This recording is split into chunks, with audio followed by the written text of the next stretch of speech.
రజని, అనసూయ ఇద్దరు బయటకొచ్చారు. ఇద్దరు అడుగులు వేసుకుంటూ బస్టాండ్ వైపు నడుస్తున్నారు. అనసూయ క్రియగంట రజనీని చూసింది.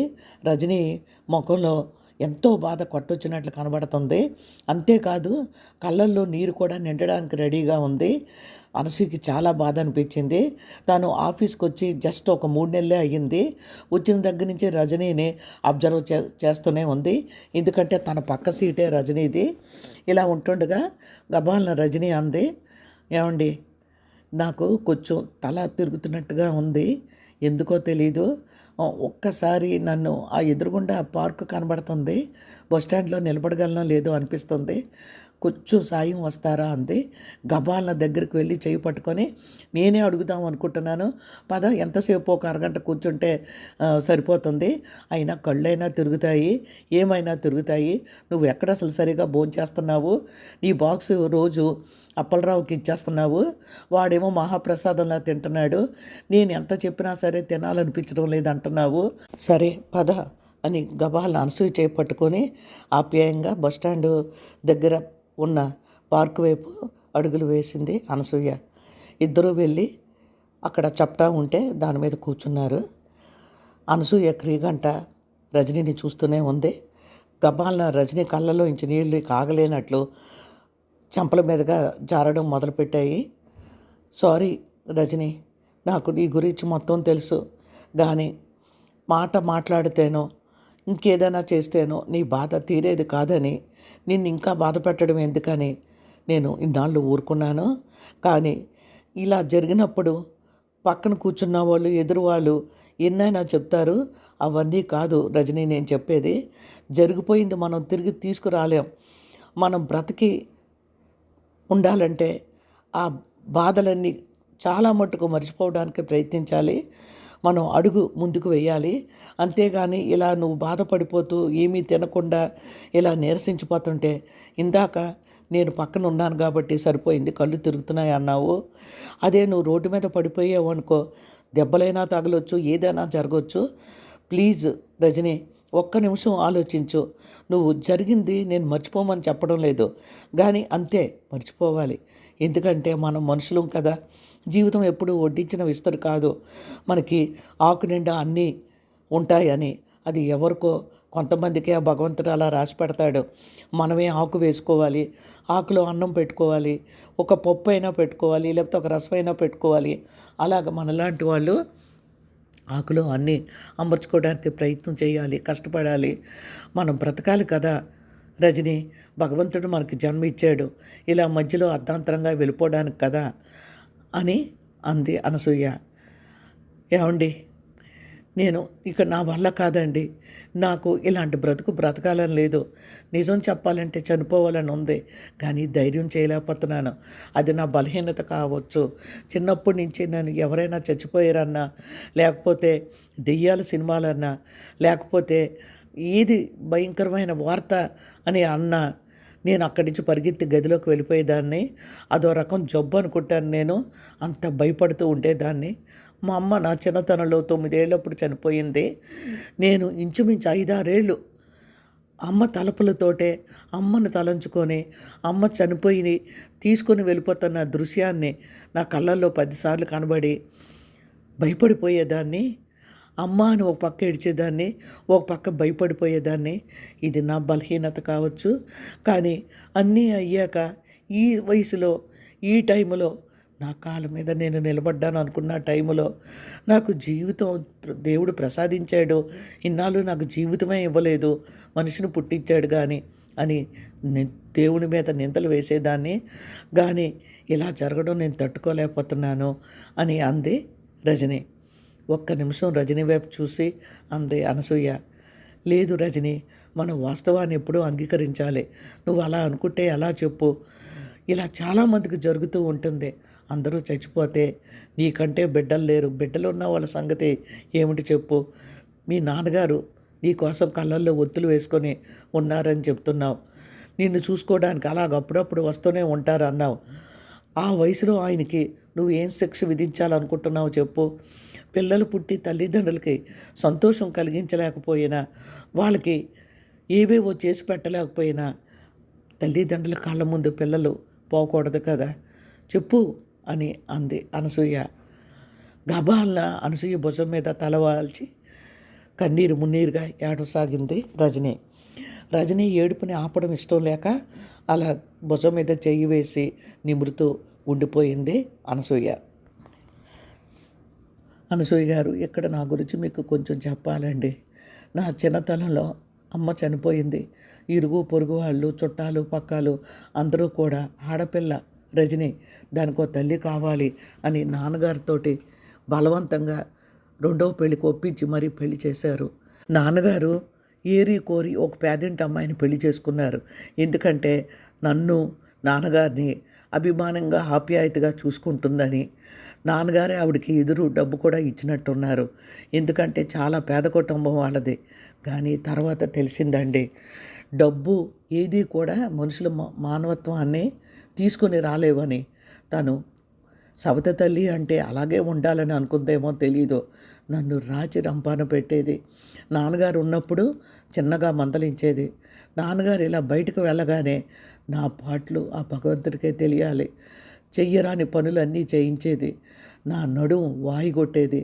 స్కూల్కి వెళ్ళే వరకు ఊపిరి సలపని పని చెప్పేది. ఆ స్కూల్ కూడా మరి భగవంతుడు ఆ విధంగా ఏమన్నా నాకు కర్ణించాడేమో తెలియదు. స్కూల్కి వెళ్ళే వరకే నాకు పనులు చెప్పేది. స్కూల్ నుంచి రాగానే రెడీగా పనులు ఉంచేది. కానీ ఇక్కడ విచిత్రం ఏమిటంటే, నేను చదువుకోవడానికి ఒప్పుకుంది. అది కూడా నాన్నగారి బలవంతం వల్ల. ఇలా నా రోజులు అన్నీ నేను చెప్పలేను, అలా గడుస్తూ ఉన్నాయి. ఎన్నిసార్లు నేను చావు అంటే భయపడే నాకు చావు వస్తే బాగుండును అని అనుకుంటేదాన్ని మనసులో. దానిని బట్టి మీరు మా పిన్ని నన్ను పెట్టే పాటలు ఒక్కసారి ఎలా ఉంటాయో ఆలోచించండి.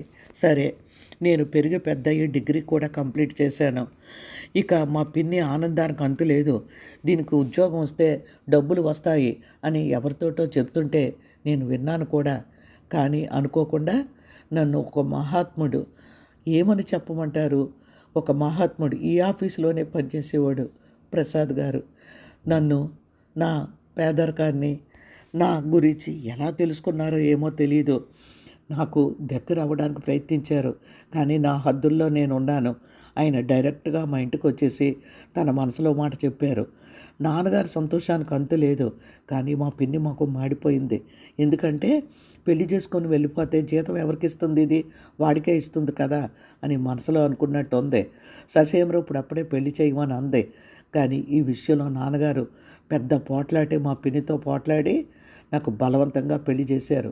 ఎందుకంటే రూపాయి కూడా కట్నం కానీ కానుకలు కానీ ఏమీ ఇవ్వక్కర్లేదని ప్రసాద్ గారు నన్ను పెళ్లి చేసుకున్నారు. ఎంతో సంతోషంగా మా సంసారం సాగుతుంది. అప్పటి వరకు భగవంతుడు లేడు అని అనుకున్నా నేను. లేదు, భగవంతుడు ఉన్నాడు. అందుకే నాకు ప్రసాద్ లాంటి వ్యక్తిని భర్తగా ఇచ్చాడు అని మురిసిపోతున్న సమయంలో ఆయన యాక్సిడెంట్లో చనిపోయారు. అది నేను ఎలా తట్టుకోగలను మీరే చెప్పండి. చాలా కష్టమైపోయింది నాకు. నా బాధ వర్ణనాతీతం. అసలు నేను మంచం నుంచి ఎన్ని రోజులో లేవలేకపోయాను. ఆ పరిస్థితుల్లో మా పిన్ని వచ్చి నన్ను సముదాయించి ఇంటికి పదమంది. నేను పిచ్చిదానిలాగా మా పిన్నితో వెళ్ళిపోవడానికి రెడీ అయిపోయాను. అప్పుడు నాన్నగారు క్లియర్గా నాతో చెప్పారు, పిచ్చిదానా, ఇంటికి వస్తాను అనుకుంటున్నావా? ఎప్పుడో నీకు ఆ ఇల్లు లేకుండా ఆ భగవంతుడు చేసాడమ్మా. నీది పిన్ని కాదమ్మా, రాక్షసి. నువ్వు వచ్చావనుకో, ఆఫీసు వెళ్ళే వరకు నీతో పనులు చేయించి ఆ జీతం తను తీసుకొని ఆఫీసు నుంచి వచ్చాక కూడా నీతోటే పనులన్నీ చేయిస్తుంది. అలాంటి జీవితం ఉంటే ఎందుకమ్మా, లేకపోతే ఎందుకు? జరిగింది చాలా ఘోరం. అయినా నువ్వు బ్రతకాలి తల్లి. ఈ తండ్రికి అన్యాయం చేయకు. నీ కాళ్ళ మీద నువ్వు నిలబడు. నువ్వు ఇక్కడే ఉండు. అస్సలు మీ పిన్నితోటి రావడానికి అంగీకరించుకో. నా మాట విను అని నాన్నగారు చెప్తున్నప్పుడే నాకు ఆఫీస్ నుంచి కాల్ వచ్చింది, ఉద్యోగంలో వచ్చి జాయిన్ అవ్వమని. ఏం చెయ్యాలో తెలియక నేను ఆలోచిస్తుండగానే నాన్నగారు బలవంతంగా నాతో ఉద్యోగంలో జాయిన్ అవ్వడానికి ఒప్పించారు. మా పిన్ని నన్ను, నాన్నగారిని తిట్టుకుంటూ వెళ్ళిపోయింది ఇంటికి. నేను ఆఫీసులో అడుగు పెట్టాను. ఇక్కడి వరకు బాగానే ఉంది. ఇక్కడ నన్ను అందరూ చాలా గౌరవంగా చూస్తున్నారు. కానీ నేనుంటున్న అపార్ట్మెంట్ 2 బెడ్రూమ్ అపార్ట్మెంట్ అనసూయ గారు, అందరూ నాకు జరిగిన అన్యాయంకి అందరూ బాధపడ్డారు. అందరూ అభిమానం చూపెట్టారు. వాళ్ళ అభిమానానికి నేను చాలా సంతోషించాను. సరే, భగవంతుడు నాకు మళ్ళా తిరిగి అనుకున్నాను. నాకు నా నుదుటి మీద సుఖం రాసిపెట్టలేదు, సంతోషం రాసిపెట్టలేదు, ఇలా బ్రతకమన్నాడు. సరే, ఇలాగే బతుకుదాం అని నిర్ణయానికి వచ్చాను. కానీ రోజు రోజుకి ఆ అపార్ట్మెంట్లో నేను అనుభవిస్తున్న నరకం చెప్పడానికి కూడా నాకు నోరు రావడం లేదు. అంటే సమాజంలో ఇలాంటి వ్యక్తులు కూడా ఉంటారా అనిపిస్తుంది అని ఆగింది రజని. ఆశ్చర్యంగా కంగారుగా అంది అనసూయ. ఏంటి, దేని గురించి చెప్తున్నావు? ఆ అపార్ట్మెంట్లో ఎవరు నేను బాధ పెట్టారు అని అంది అనసూయ. బాధ పెట్టడం కాదండి, జీవితం మీద విరక్తి కలిగించేలా మాట్లాడుతున్నారు. మా అపార్ట్మెంట్ కొత్తగా కట్టారు, 2 బెడ్రూమ్ అపార్ట్మెంటు. ప్రసాద్ ఎంతో ముచ్చటపడి అది తీసుకున్నాడు. ఎందుకంటే లోన్ మీద ఈఎంఐ కట్టడానికి. సరే, నేను ప్రసాద్ తీసుకున్న ఇంట్లో నా కాలం గడపొచ్చు, నాకు ఇక్కడ సేఫ్టీగా ఉంటుందని అనుకున్నాను. కానీ ఆ అపార్ట్మెంట్ ప్రెసిడెంటు ఇంచుమించు 58 ఏళ్ళు 60 ఏళ్ళు దగ్గర ఉంటాయి. అతను 2-3 సార్లు నన్ను పలకరించడానికి వచ్చాడు. చాలా ఆప్యాయంగా మాట్లాడాడు. మేమున్నాము, మీరు ఎప్పుడూ అధైర్యపడొద్దు, ఏం కావాలన్నా నన్ను అడగండి అన్నాడు. చాలా కృతజ్ఞతలు తెలియజేశాను. సరే, అది అలా ఉంచండి. మా ఎదురింట్లోని ఆవిడ డెలివరీ కని వాళ్ళ ఇంటికి వెళ్ళింది. అతను శంకర్ అనుకుంటాను, చాలా మంచి వ్యక్తి. 2-3 సార్లు నన్ను వచ్చి పలకరించి మీకేమైనా బజార్ నుంచి తేవాలన్నా ఏదైనా పని చేయాలన్నా తప్పకుండా నన్ను అడగండి, నేను హెల్ప్ చేస్తాను అన్నాడు. కూడా నేను కృతజ్ఞతలు తెలిపాను. రోజులు గడుస్తున్నాయి. ఒకరోజు, ఆ రోజు ఆదివారం అనుకుంటాను, నేను బట్టలన్నీ మేడ మీద ఆరేయడానికని వెళ్ళాను, చీరలన్నీ తీసుకొని. ఎప్పుడు వచ్చాడో తెలీదు ఆ ప్రెసిడెంటు, వరహాలరావు అనుకుంటాను, వచ్చాడు. వచ్చి ఏం చేస్తున్నావమ్మా అని అడిగాడు. ఏం చేస్తానండి, బట్టలు ఆరేసుకుంటున్నాను. ఆంటీ అది బాగున్నారా అన్నాను. ఆంటీకి వాళ్ళ బ్రదర్ చనిపోయాడని ఊరు వెళ్ళిందమ్మా, నీతో చెప్దాం అనుకుంది, హడావుల్లో వెళ్ళిపోయింది అన్నాడు. అలాగా అండి, మరి భోజనం అది ఎలాగా అన్నాను. నాకు వచ్చమ్మా, అది కాకుండా ఇప్పుడు ఆన్లైన్గా ఆర్డర్స్ తెప్పించుకోవచ్చు కదా, వాటన్నిటికీ సరే అన్నాడు. ఓహో, అలాగానే నేను బట్టలు ఆరవేసి తిరిగి బకెట్ తీసుకుని వెళ్ళబోతున్నాను. గబ్బాలను దగ్గరికి వచ్చి చెయ్యి పట్టుకొని, నువ్వేమీ అనుకోవద్దు, వెధవ శరీరం, కోరికలు ఉంటాయి కదా, నువ్వా ఇలా అయిపోయావు, 3వ కంటికి తెలియకుండా ఏమంటావు అన్నాడు. ఒక్కసారి షాక్ అయ్యాను. ఇంత నీచమా, ఇంత చండాలమా? మనిషి జన్మ ఎత్తాడు కదా, అసలు ఏమనుకుంటున్నాడు తన గురించి? అంటే మనిషి అంటే ఆ కోరికలు తీర్చుకోవడానికే పుట్టారా? ఇక వేరే ఏమీ లేదా? మనిషిగా బ్రతకడానికి ప్రయత్నించరా? ఏవేవో ఆలోచనలు. నా ఆలోచనలో ఉండగానే ఏమంటావమ్మా అని గట్టిగా పట్టుకున్నాడు. ఒక్క తోపు తోసి ఫడేలుమని అతని చెంప మీద కొట్టాను. షాక్ అయిపోయాడు. ఏంటి, నన్ను కొడతావా? నీకు ఇష్టం లేకపోతే చెప్పాలి, ఇష్టం లేదని. తర్వాత నువ్వే వస్తావు, ఎన్నాళ్ళు ఉండగలవు ఒక్కదానివేనో? నువ్వే వస్తావు వీలు చూసుకొని, మీ ఆంటీ లేనప్పుడు. నాకు ఆ విషయం తెలుసు. నేను చేసిన పొరపాటు ఏంటంటే నీకు చెప్పి వదిలేవలసిందే. నీ అందం అన్నీ చూసి తట్టుకోలేక నిన్ను పట్టుకున్నాను, అయితే కొట్టేస్తావా అన్నాడు. ఇక నా కోపం చెప్పలేం అనసూయ గారు. కొడతానా, నరికి పోగులు పెడతాను. చీ దుర్మార్గుడా, ఇంత వయసు వచ్చింది, సిగ్గులేదు? నీ పిల్లలు పెళ్ళిళ్ళు అయ్యి పెద్దవాళ్ళు అయిపోయి ఉద్యోగాలు చేసుకుంటున్నారు అని రజనీ అంటుండగానే, అయితే ఉద్యోగాలు చేసుకుంటుంటే నా కోరికలు ఉండకూడదా? నీలాంటి లడ్డూ లాంటి అమ్మాయి ఎదురుగుండా ఉంటే కోరికలు అనగదొక్కుకోవాలా? అయినా ఏంటి పెద్ద ఫోజు కొట్టేస్తున్నావు? ఎన్నాళ్ళు ఉంటావు మడిగట్టుకొని? నాలాంటి వాళ్ళు నీకు తప్పదు. ఎవరో ఒకరు నిన్ను వాడకుండా వదలరు. ఇది ఇప్పుడే చెప్తున్నాను. నన్ను మంచిగా ఎవరికీ తెలియకుండా 3వ కంటికి నాతో సెటిల్ అయిపో, నీకు దేనికే లోటు చేయను అన్నాడు. గబాల్ని నేను ఆ బకెట్ పైకెత్తి కొట్టడానికి ముందుకు వెళ్ళేటోడికి గబగబా వెళ్ళిపోయాడు అని చెప్తూ గొల్లున ఏడ్చింది రజని. ఒక్క నిమిషం షాక్ అయిపోయింది అనసూయ. రాస్కెల్, వాడిని అసలు అలా వదలకూడదు, పోలీస్ కేసు పెట్టాలి. కానీ మనం లేడీసు, ముళ్ళు చాకు మీద పడ్డా, ఆకొచ్చి ముళ్ళు మీద పడ్డా ఆకుకే నష్టం అని ఆనాటి సామెత ఈనాటికి కూడా వర్తిస్తుంది. ఎందుకంటే మనలాంటి వాళ్ళు చాలామంది ఉన్నారు ఈ సమాజంలో. డబ్బు లేదు మనకి, హోదా అంతస్తు లేదు, ఎవరేది చెప్పినా నమ్మేటట్టు ఉంది సమాజం. సరే మీరు అర్జెంటుగా ఆ ఇల్లు మార్చేయండి రజనీ గారు అంతే. గబాలన తలెత్తి చూసింది రజని. నేను వెళ్ళే చోట ఇటువంటి వాళ్ళు ఉండరంటారా అని అంది. ఒక్క నిమిషం ఆలోచనలో పడింది అనసూయ. కరెక్ట్గా చెప్పారు. నేను ఆవేశంలో కోపంలో ఆ మాట అన్నాను, కానీ ఎక్కడైనా ఇలాంటి మహానుభావులు ఉండనే ఉంటారు అని అంటుండగానే ఇంకొక మాట అండి. ఈ బాధ నుండి నేను చాలా రోజులు పట్టింది తట్టుకోవడానికి. నా బాధలో నేనున్నాను. అటువంటి సమయంలో మా ఎదురింటి ఆవిడ డెలివరీ కోసమని పుట్టింటికి వెళ్ళింది. వెళుతూ ఎంత మంచి ఆవిడ అనుకున్నారు ఆవిడ. రజనీ గారు, నేను పుట్టింటికి వెళ్తున్నాను డెలివరీ కోసం అని చెప్పడం కాదు, కానీ చాలా మంచి వ్యక్తి అండి. ఒక్క మాటలో చెప్పాలంటే శ్రీరామచంద్రుడు లాంటి వాడారు. ఆయన దొరకడం నా అదృష్టం. ఆయన గురించి ఏమని చెప్పమంటారు? చాలా మంచి మనిషి. నేను ఏనాడో పుణ్యం చేసుకొని అటువంటి భర్తని భగవంతుడు నాకు ఇచ్చాడు. ఇదంతా ఎందుకు చెప్తున్నానంటే, మిమ్మల్ని చూస్తుంటే నాకు చాలా బాధ అనిపిస్తుంది. ఒక్కరు అయిపోయారు. మీకు ఎన్నో అవసరాలు ఉంటాయి, ఎన్నో బజారు పనులు ఉంటాయి. మీరు అస్సలు సంశయించొద్దు. మా వారిని ఏం కావాలన్నా అడగండి, తప్పకుండా మీకు హెల్ప్ చేస్తారు. ఆయన చాలా మంచి మనిషి, మీరేమీ డౌట్ పడక్కర్లేదు. అంతేకాదు, మీరు ఇలాగ అడుగుతున్నారని ఆయన ఏమీ అనుకోరు కూడా. ఎందుకంటే ఇప్పటికి 10 సార్లు చెప్పుకుంటాను ఆయన చాలా మంచి మనిషి అని. మరి నేను ఇంతకన్నా ఏమీ చేయలేను, అప్పుడప్పుడు ఫోన్ చేస్తుంటానండి. మరి నేను వెళ్తాను అని అంది. ఆవిడ ఆప్యాయతకి నా కళ్ళల్లో నీళ్లు చిమ్మాయి. చాలా థ్యాంక్స్ అండి. నిజంగా నాకు ఏదైనా అవసరం వచ్చినప్పుడు, నేను చేసుకోలేనప్పుడు మీ వారిని తప్పకుండా నేను అడుగుతాను, సరేనా అన్నాను. ఆవిడ సరే అందే. రోజులు దొర్లుతున్నాయి. ఒకరోజు అర్ధరాత్రప్పుడు, అంటే ఇంచుమించు 12 గంటలు దాటుతూ ఉంది. అప్పుడు బెల్ల కొట్టడంతో ఎవరు ఈ వేళప్పుడు బెల్లు అని ఒక్క నిమిషం కంగారు పడ్డాను. అంతలోనే ధైర్యం తెచ్చుకొని ఫిష్ ఐలోంచి చూశాను బయటికి. ఎదురింటి ఆయన నిలబడి ఉన్నాడు. అయ్యో, ఎదురింటి ఆయన నిలబడి ఉన్నారేంటి? ఏమైంది? ఒకవేళ వాళ్ళ మిస్సెస్కి ఏమైనా డెలివరీ అయ్యిందా, లేకపోతే ఇంకేమైనా జరిగిందా? కంగారుగా నేను తలుపు తీశాను. తలుపు తీసేటప్పటికి కిరణ్ గారు కబాల లోపలికి వచ్చారు. నాకు అర్థం కాలేదు. ఎలా ఉంది మీ మిస్సెస్కి, డెలివరీ అయ్యిందా అన్నాను. లేదండి, ఇంకా 10 రోజులు టైం ఉంది కదా అన్నాడు. అలానా?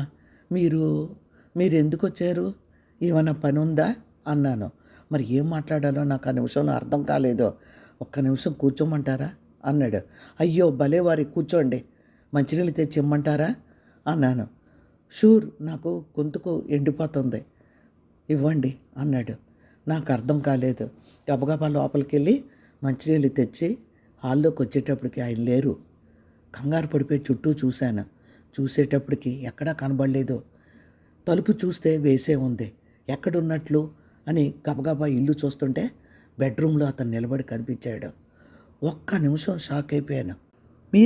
మీరు బెడ్రూమ్లోకి ఎందుకు వెళ్ళారు అన్నాను కోపంగా. చిన్నగా నవ్వాడు. నేను బెడ్రూమ్లోకి రాకూడదా అన్నాడు. ప్లీజ్ మీరు ముందు బయటికి రండి. అసలు బెడ్రూమ్లోకి వెళ్ళడం ఏమిటి, ఎందుకు వచ్చినట్లు మీరు అర్ధరాత్రి అన్నాను కోపంగా. చిన్నగా నవ్వి, ఇలాంటి వాటికి అర్ధరాత్రి రాకపోతే పట్టపగలు వస్తే బాగుంటుందా చెప్పండి? పట్టపగలు వస్తే బాగుంటుందా? ఇలాంటివి అర్ధరాత్రి అయితే ఆ చీకట్లోనే సమాధి అయిపోతాయి. పట్టపగలు చేసే పని కాదు కదా అన్నాడు. షాక్ అయ్యి నోట మాట రాలేదు. చా మీరు ఇంత నీచమైన మనుషులా? పెద్ద మనుషుల ముసుగులో బ్రతుకుతున్న రాబందులా? అసలు మీ గురించి మీ ఆవిడ ఏమనుకుంటుందో తెలుసా? శ్రీరామచంద్రుడు మా ఆయన, మీకు ఏ అవసరం వచ్చినా ఆయన అడగండి అని చెప్పింది. ఎంత మంచి మనసు ఆవిడది. ఆవిడ అనుకున్న దాన్ని ఉల్టా చేస్తూ ఇంత నీచంగా బ్రతికే క్రూర జంతువు అని పాపం ఆవిడకి తెలీదు. ముందు మీరు మర్యాదగా బెడ్రూమ్లోంచి బయటకు రండి అన్నాను కోపంగా. చూడండి, మరీ అంత కోపం తెచ్చేసుకోకండి. ఒక్క నిమిషం ఆలోచించండి. మీకేం కావాలి ఈ వయసులో? సుఖం. ఆ సుఖం ఎక్కడి నుంచి వస్తుంది? ఇలానే వస్తుంది. మీరు ఎంత మడిగట్టుకొని కూర్చుందామన్నా నాలాంటి వాళ్ళు ఉంటూనే ఉంటారు. ఒక్క మాట వినండి, నేను మిమ్మల్ని ఈ ఒక్క రాత్రి అనుభవించి వదిలేయను. మిమ్మల్ని జీవితాంతం చూసుకుంటాను. ఎలా అనుకున్నారు? నేను అన్నీ ఆలోచించే ఇక్కడికి వచ్చాను. మీరు మా ఆవిడ వచ్చే వరకు ఇక్కడ ఇలా కొనసాగిద్దాం. అర్ధరాత్రి ఎవ్వరూ చూడరు, మీకు మూడో కంటికి తెలియదు. తర్వాత మా ఆవిడ ఇక్కడికి వచ్చాక మీకు నేను మంచి ఇల్లు చూసి పెడతాను, మీ ఆఫీస్కి దగ్గరలోనే, లేదంటే మీకు ఎక్కడ కావాలంటే అక్కడ. హ్యాపీగా మీరు అందులో ఉండొచ్చు. నాకు నైట్ డ్యూటీలని ఇటువంటివి చాలా ఉంటూ ఉంటాయి. మా ఆవిడ ఏం చెప్పినా నమ్ముతుంది. నేను ఏ నైట్ డ్యూటీ అని చెప్పి నేను మీ దగ్గరికి ఎంత లేదన్నా వారానికి 3-4 రోజులు వస్తుంటాలేండి. మీకే లోటు చేయను, అన్నీ నేను చూసుకుంటాను. నిజం చెప్తున్నాను. అలా ఎవ్వరూ కూడా మీకు ఇంత మంచి ఆఫర్ ఇవ్వరు. ఒక్క నిమిషం ఆలోచించుకోండి అన్నాడు కిరణ్. నేను పిచ్చిదాన్ని అయిపోయాను, కాలికనయ్యాను. గబగబా వంటింట్లోకి వెళ్ళి అక్కడ ఒక దుడ్డు కర్రలాడుతుంటే అది తీసుకొని బెడ్రూమ్ దగ్గరికి వచ్చాను. మర్యాదగా ఇక్కడి నుంచి బయటకు వెళ్తావా, దీంతో నీ నెత్తి పగలు కొట్టమంటావా? రాస్కేల్, నువ్వు మీ ఆవిడ నిన్ను ఒక జాతి రత్నం అనుకుంటుందిరా, దుర్మార్గుడా. ఇంత నీచానికి తలపడతావా? నీకు ఒక ఆడది కనిపించగానే 9 మాసాలు మోసి ఒక బిడ్డకి జన్మనివ్వడానికి వెళ్ళిన భార్య గురించి నువ్వు ఆలోచించకుండా క్షణిక సుఖం కోసం నన్ను ఏకంగా సెటప్ కింద పెట్టుకుంటానని అడగడానికి వస్తావా? నీలాంటి వాళ్ళు అసలు ఈ భూమి మీద బ్రతికి ఉండకూడదు, కానీ బ్రతికేస్తున్నారు. నీలాంటి వాడిని ఈ దుడ్డు కర్రతో బుర్ర పగలగొట్టి చంపేయాలని ఉంది, కానీ నేను ఆ పని చేయలేను. ఎందుకంటే మీ ఆవిడ బంగారం. నీలాంటి రాస్కెల్ని జాతిరత్నం అనుకొని మురిసిపోతుంది. ముందు మర్యాదగా బయటికి రాకపోయావో నీ నిజస్వరూపం అందరికీ తెలియజేస్తాను, రా అని గట్టిగా అరిచాను. ఆ కిరణ్ షాక్ అయ్యి ఒక్క నిమిషం చూసి, నాతో పెట్టుకోకు, నీకే చెప్తున్నాను, నేను చెప్పిన వాటికి ఒప్పుకుంటే నువ్వు ఈ సమాజంలో తలెత్తుకొని తిరగలవు, లేదా నిన్ను నలుగురిలో నవ్వుల పాలు ఎలా చేయాలో నాకు తెలుసు, చేసి తీరుతాను, మర్యాదగా రా లోపలికి అన్నాడు.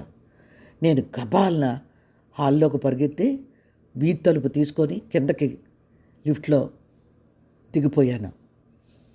ఒక అరగంట పైగా నేను కిందనే కూర్చున్నాను.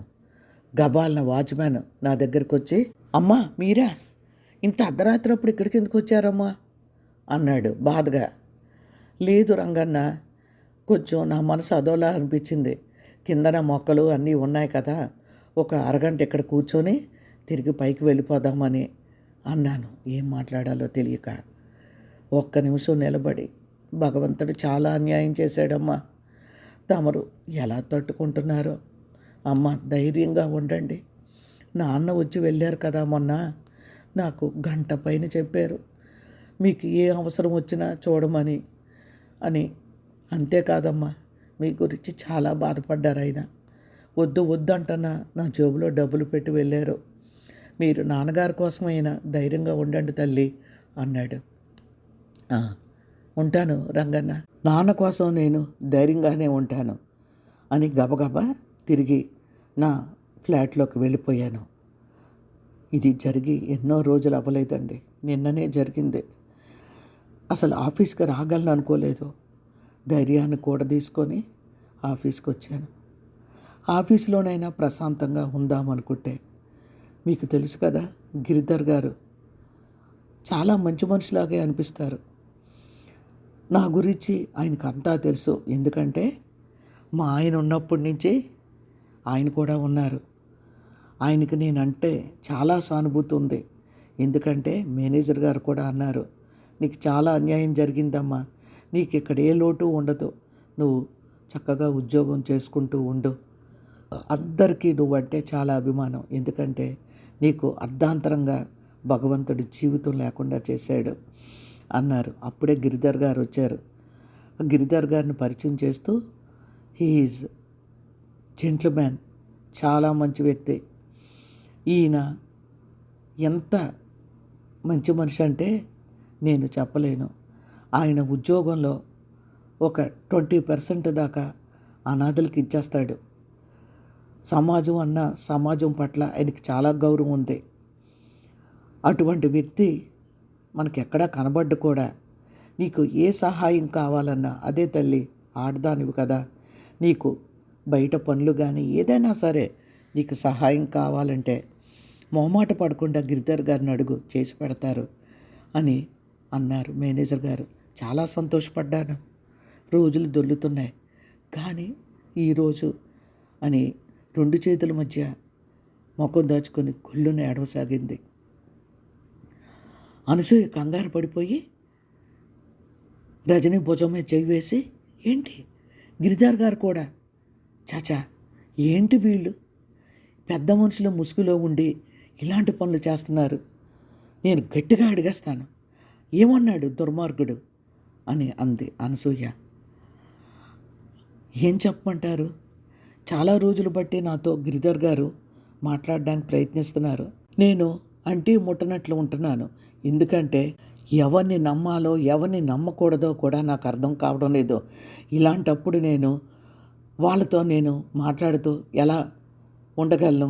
ఆ ఉద్దేశంతోనే గిరిగారు మంచివారు అన్నా సరే నేను ఎప్పుడు కూడా ఆయనకి మాట్లాడడానికి అవకాశం ఇవ్వలేదు.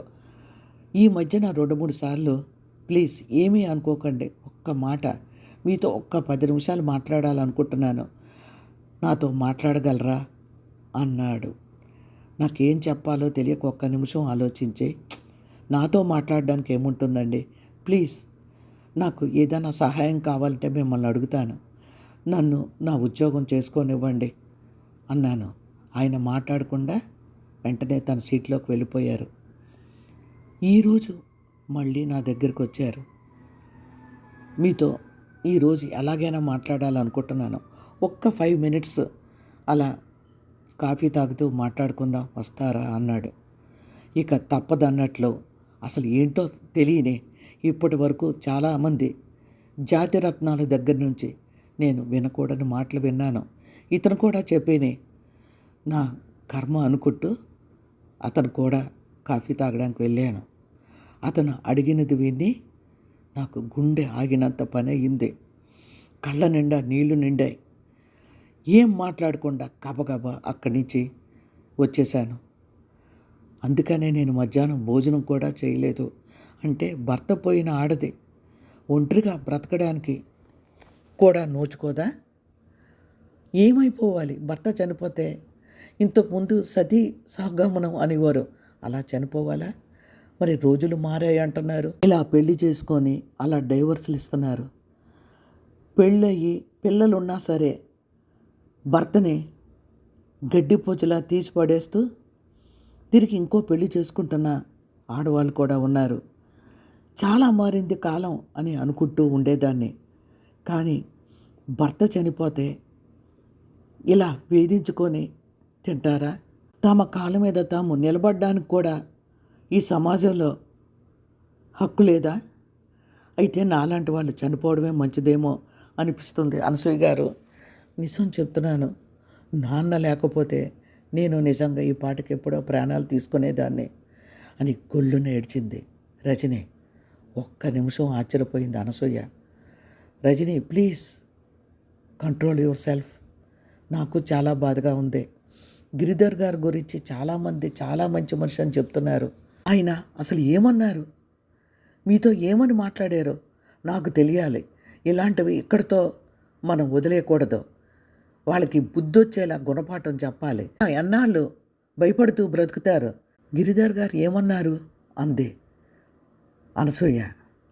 ఏం చెప్పమంటారు, చాలా మంచిగానే మాట్లాడారు. ముందు నాలాంటి స్త్రీలంటే ఆయనకి చాలా గౌరవం అంట, చాలా బాధ కూడా అంట. ఎంతోమందికి తనకి వస్తున్న జీతంలో సహాయం చేస్తూ ఉంటారట. ఇవన్నీ నాకెందుకు చెప్పడం? ఎందుకు చెప్తున్నానంటే, నన్ను మీరు అపార్థం చేసుకోకండి. నేను ఒక నిర్ణయానికి వచ్చాను. ఆ నిర్ణయం నాకు చాలా మంచిదే అనిపిస్తుంది. కానీ మీకు ఆ నిర్ణయం నచ్చుతుందో లేదో చెప్పలేను. ఎందుకంటే అది మీ ఇష్టం కదా. మనం సమాజంకి ఎంతో చేయాలని అనుకుంటూ ఉంటాం. ఒక్క మాటలో చెప్పాలంటే ఈ నాయకులు ప్రజల కోసం అంటూ ఓట్లు దండుకొని గెలిచాక ఆ ప్రజల్ని ఏమైనా పట్టించుకుంటున్నారా? వాళ్ళ వాళ్ళ కుటుంబం వేల కోట్ల సంపాదించి హాయిగా సెటిల్ అయిపోతున్నారు. ఏదో చిల్లర పైసలు ప్రజల మీద పడేస్తున్నారు. అదే వాళ్ళకి ఎంతో గొప్ప పని చేశాము అని అనుకుంటూ ఉంటారు. కానీ ఎక్కడ వేసిన గొంగలు అక్కడ ఉన్నట్లు పేద ప్రజలు అలానే ఉన్నారు. నేను ఇవన్నీ ఎందుకు చెప్తున్నానంటే, మంచి చేయాలంటే ఒక్క రాజకీయాల్లోకే వెళ్ళక్కర్లేదు. మన తాహతు బట్టి, మనకున్న పరిధులు బట్టి సమాజ సేవ చేసుకోవచ్చు అన్న ఆలోచన వచ్చిన తర్వాతే నేను ఈ బాట పట్టాను. నేను ఒక 5 పిల్లల్ని చదివిస్తున్నాను. కొంతమంది వృద్ధులకి నా వంతు సహాయం చేస్తున్నాను. ఇదంతా మీకు ఎక్కడిది అంత డబ్బు అని అనుకుంటారేమో.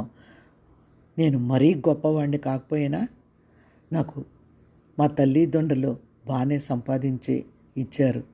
వాళ్ళిద్దరూ ఇప్పుడు లేరు కూడా, ఒంటరి వాడినే. అంత డబ్బు నేను ఒక్కడిని ఏం చేసుకోను అన్న ఆలోచనే నన్ను ఆ విధంగా ఉండేటట్లు చేసింది.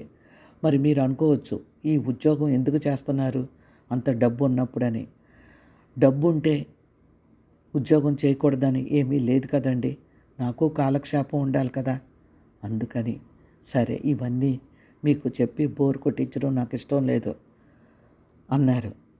ఏంటి ఈయన ఏదో చెప్పాలని ప్రయత్నిస్తున్నాడు. సేమ్ అపార్ట్మెంట్లో ఆ ప్రెసిడెంట్ లాగా ఎదురింటి కిరణ్ లాగే బాంబు పేలుస్తాడు, ఖచ్చితంగా బాంబు పేలుస్తాడు అని నేను అనుకుంటున్నాను. అంతట్లో ఆయన గబాల్ని అన్నాడు. ఆ మాట విని నా గుండె ఆగిపోయినంత పని అయింది. అనసూయ గారు, ఎందుకండి నన్ను ఇలా కూడా బ్రతకనివ్వడం లేదు? నా భర్త చనిపోయినా బాధపడుతున్నా నేను తిరిగి ఉద్యోగం చేసుకొని బ్రతకాలనుకుంటున్నాను కదా అని గొళ్ళు మంది తిరిగి రజని. ఈసారి అనసూయకి కోపం ఆగలేదు. రాస్కెల్, మీరు అసలు విషయం చెప్పడం లేదు. గిరిధర్ గారు నా బొంద, ఇంకా గిరిధర్ గారేంటి?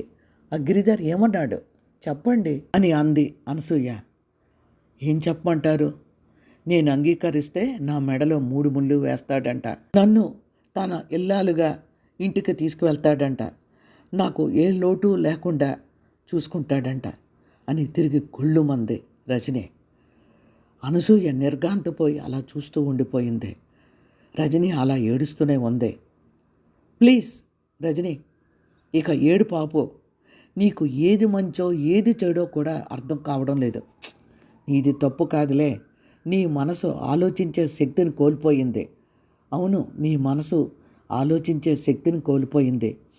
మీ అపార్ట్మెంట్లో ప్రెసిడెంటులా, ఎదురింటి కిరణ్లా అతను అన్నాడా? అలా అనలేదు కదా. అలా అంటే నువ్వు ఇలా గొల్లుని అడవాలి, ఎందుకు నా జీవితం ఇలాగ అయిపోయిందని.